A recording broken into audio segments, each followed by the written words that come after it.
Okay, so I asked one of my friends to pilot the red-green deck so I could show y'all it, because I want to show y'all this matchup. It's one of the few ones I actually feel confident about, at least with a mono-black deck. I'm still playing the black-white deck from earlier, no changes, and I even won the die roll, so take that. I know he's playing red-green, so this hand is not actually that good. A Thoughtseize and a bunch of lands. If I knew it was red green 100%, which in this case I do, I'd probably keep it just because if he's greedy, if you take their mana dork and they only have one, you have a lot of turn to draw a bunch of cards. So actually, I'm gonna keep this. I think I'd keep this like in a daily because the only matchup that gets punishes you for it is if red green has multiple mana dorks, and since I'm on the play, the red green deck has no turn one plays. Uh, or the blue white deck and the red white deck, which are gaining popularity, but they're only like 7% of the field, so it's not even that large. It's still 50% of the field is like the huge monster deck, so that completely relies on their 2-drop. No reason to play Thoughtseize turn 1. Ooh, that's a very good draw. Because this gives me an extra card. I get to see an extra card in his hand. And I know he has no turn 1 plays. The only deck in this format has turn 1 plays is the aggro deck, so he kept a really greedy hand. This hand could not be greedier. This Bow of Nylea is not very good against me, so I guess I'll just take the dragon. A suspect keep indeed.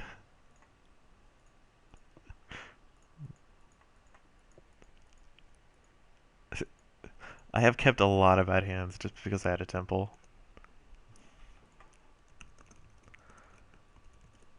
Playing the bow. Next turn I'll play drawing another whip. This is not exceptional. I'm gonna jam an Erebos down.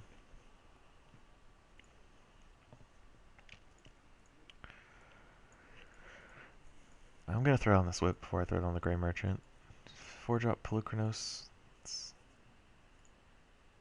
This gives nothing that would stop my agent from working, so I'll probably draw a card with Erebos end of his turn.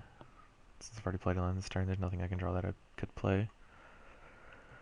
And if he tries to kill my agent with Pelucranos, obviously it's just a trade. I'm not sure what he could have.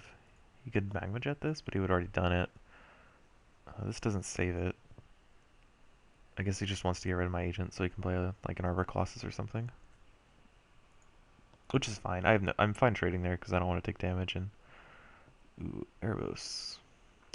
Or I'm sorry, Pulse Crusher. That kills my whip.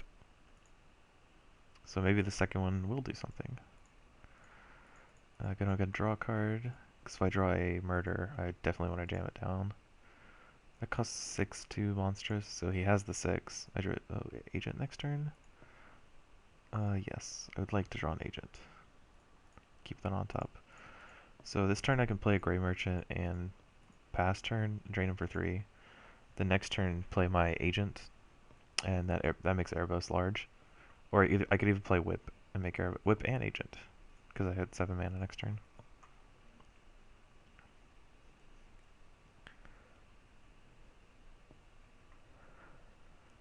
So he probably just... It depends on what he draws, but he probably just monstrous this guy and swings. Dragon changes things. I just don't have to take 8 here. Hopefully gain it back with my whip. Erebos is a 5/7, which is gigantic for a god. The only thing that sucks is the please no Elspeth. Yeah, I don't have it this time. The trample damage with Death Touch for the bow makes him so he can assign 1 damage to my Erebos and then trample the rest over to me and kill my whip. But I still do gain the life and kill his Pulse Crusher because I'll block it with the agent, not the Erebos. I probably should have just swung with Erebos there, actually. I for some reason thought I had Summoning Sickness.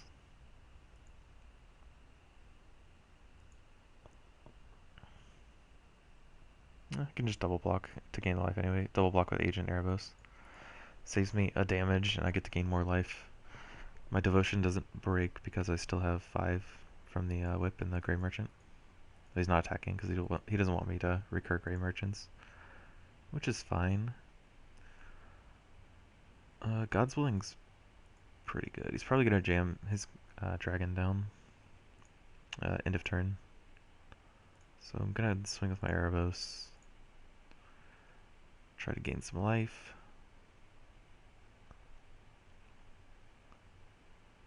You can monstrous his dragon and block it. He's monstrosing his Polish Crusher? Huh. That's fine. I'm not that afraid of the Polish Crusher block. Because now he either has to sacrifice his already monstrous Polish Crusher or his Storebreath Dragon.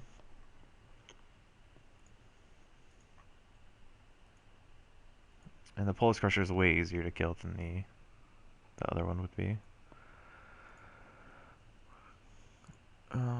Gonna go ahead and draw a card. Skill game. I'm gonna go ahead and God's Willing now because I don't want him to untap and monstrous his dragon. And don't know if that's. I think that's just wrong actually.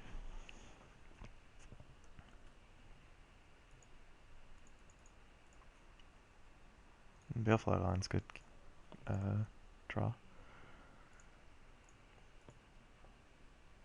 He can only do 8 damage to me with his Pulse Crusher, or 7 damage to me. And I can gain back the life pretty easily. I'm gonna double block with Merchant Agent if he attacks. That way I reduce the damage by 1 and gain 2 more life. And get a Grey Merchant in the yard, which is hugely important for Whip.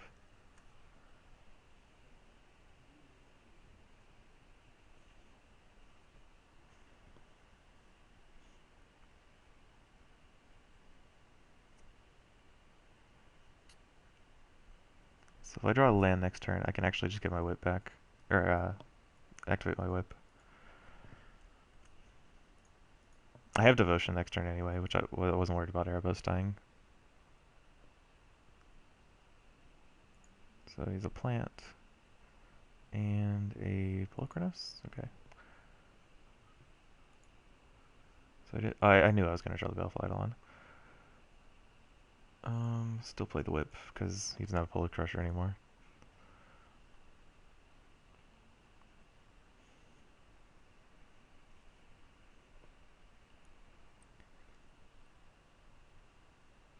I have some options. I can draw a card. I can always block his Pulchrinos with my Agent, but I'd rather block it with Baleful Eidolon, so I'm going to attack with both my creatures. If he blocks the Agent, I'm just going to draw a card. If he blocks the Agent with Pulchrinos, I mean. Like, if Pulchrinos dies, I'm drawing a card and I'm not playing the Eidolon. Because there's no reason to. Yeah, you can make that larger and block my Erebos for relatively free.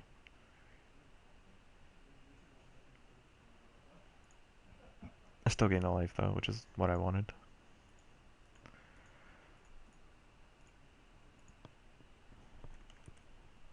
I should have been greedier with the God's Willing to get both of his creatures. I just really didn't want him to Magma Jet my Agent. Like draw Magma Jet. So this is... What is this?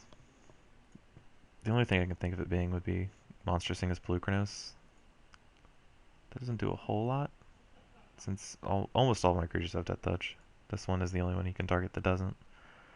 Playing another Polish Crusher is really annoying though. So next turn I can 1, 2, 3, 4, 5, 6 Devotion, 7, 8 with the Merchant. That puts him at 6. It's pretty close to dead.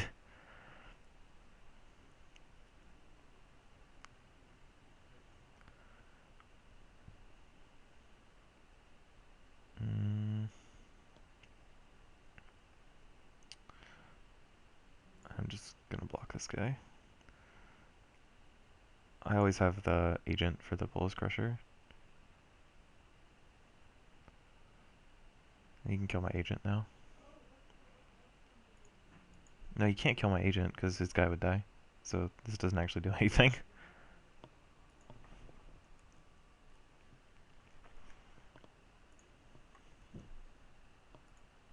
It breaks my devotion on Erebos. Ooh, Elspeth. Wish I knew I was gonna draw that. So 1, 2, 3, 4, 5, 6. There's no way Elspeth isn't just the correct play. It kills his only threat on the board and leaves me with a giant planeswalker. And I get to attack for 1. That's much better than making a Grey Merchant and swinging for 6. Swinging for... Actually, yeah, because he would still have the Pulse Crusher. I found an Elspeth. All of these creatures should not have Death Touch.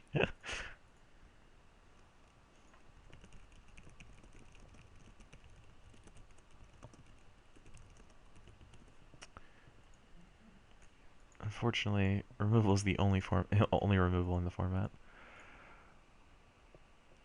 1,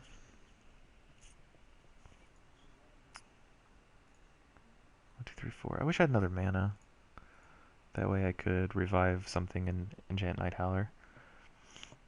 I guess I can just cast Night Howler and then revive a Grey Merchant.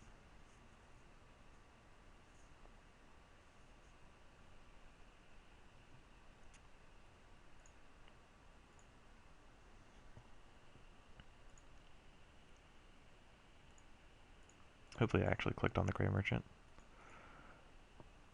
Okay, there we go. It's a big ol' 8 damage from the Grey Merchant right there. Swing in with my Baleful Eidolon and my Erebos and my Grey Merchant. Yep. And he blocks Erebos on my probably Caryatid and then kills my Balef. Nah, that's bad. He just kills my Grey Merchant or whatever. Maybe he blocks Baleful Eidolon with Sylvan Caryatid, pumps it, then blocks. Nah, I don't. He doesn't really have any good blocks. He's pretty much dead here. The red-green deck. The red-green deck starts suffering when it starts getting behind because it can't like keep pressuring you when all its threats are disassembled. This deck is actually very good at disassembling those threats because it keeps gaining and gaining momentum as the game goes on.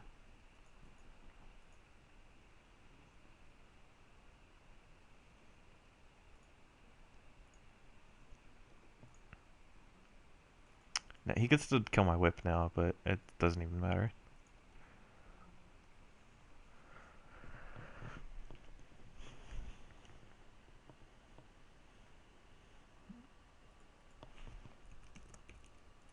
Okay, yeah, he knows he's dead. Night Howler was a 9/9. Like that's absurd when it has lifelink. So against third green deck, you want these Gorgons and you want Ashioks. I assume. I assume they're in the sideboard for a reason. Disciple is not actually that good against them, in my experiences, because by the time Disciple comes out, it's just way too slow. Weave the Bones is fine. God's Willing seems... I have no idea. It's gotta be in here for a reason. Like, it's kind of sweet. I don't know if it's actually that good. I usually board out a Night Howler against them. Man, sideboarding is hard. Maybe it is the God's Willings.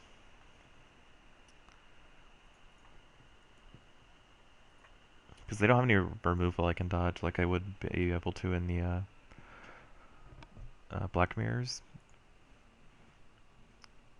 And all my creatures have Death Touch anyway.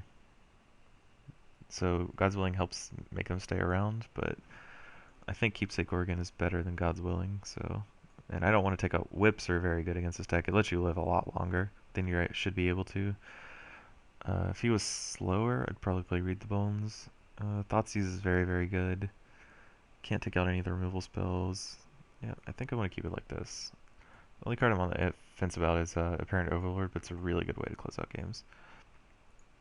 It also gives you a ton of creatures to block.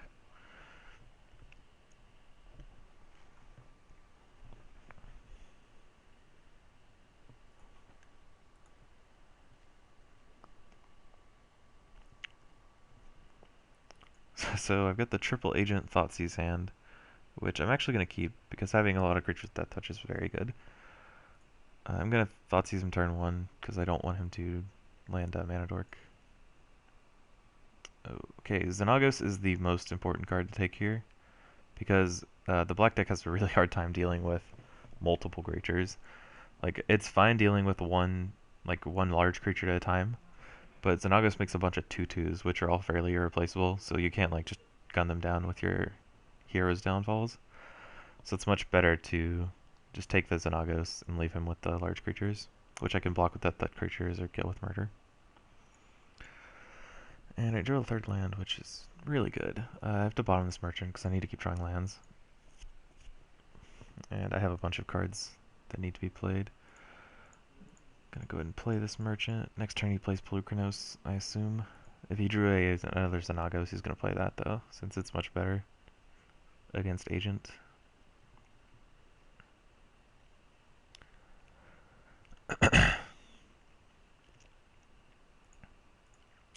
I drew a Hero's Downfall, but I'm not going to use it on his Pelucranos. He's probably going to cast a Dragon next turn. I should probably... I didn't swing with the first agent because I didn't want him to just like Magma Jet and play Bow or something like that, or just draw Magma Jet and blow me out by like getting in for 5 when he shouldn't be able to. And there's no reason to play so hasty to get in for 3 damage when I win the long game anyway. There's an Elspeth. I was kind of hoping to draw Night Howler to get rid of his Pelucranos for free, but it looks like I'm just gonna have to murder his dragon, unfortunately. And I'm not gonna attack because I don't think attacking is that beneficial. It's got a lot more downside than just leaving them both back. If I drew the 5th land, I'd still murder his guy. Come on, Night Howler. Show me Night Howler. I mean, Night Howler kills Pelucranos and still leaves me with the... Well, there's a 5th land, so I can draw... I can play Keepsake Organ next turn. I can play Elspeth with the Nykthos. Can I play it this turn? Nykthos adds 4 mana for 2. That's... I can just use it to count. So it's giving me 4, so I can actually just cast Elspeth and kill his guys. Okay. Man, Elspeth's really good. Man, fair card.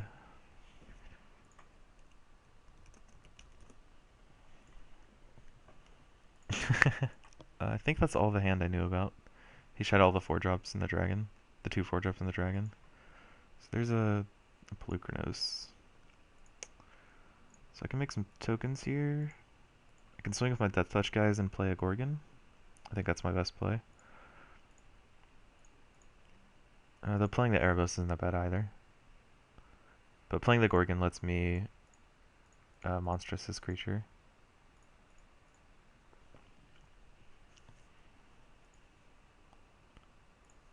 Yeah. Okay, so that was the let's see. So what he had to say about the matchup was that all the cards just seem like they're massively better than mine.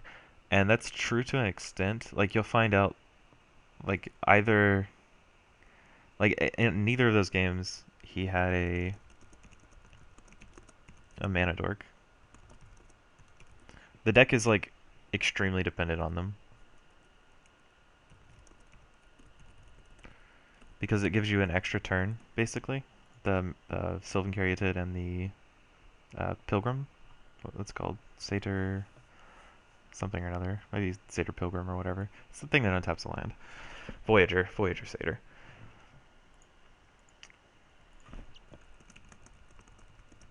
So if he like has a Mana Dork on turn 2, it's really and luckily I had Thoughtseize both game 1s to take his Mana Dork, but he just didn't have one either time. So if he gets a Mana Dork, the matchup's completely different. I'm actually going to see if he wants to play another one. Yeah, let's do that. We're gonna play another one. So this will be the honorary round 4 for our fake daily. It's fine. So okay, so I'll start this. I'm gonna end this video and then open up a new one, and that'll be round 4.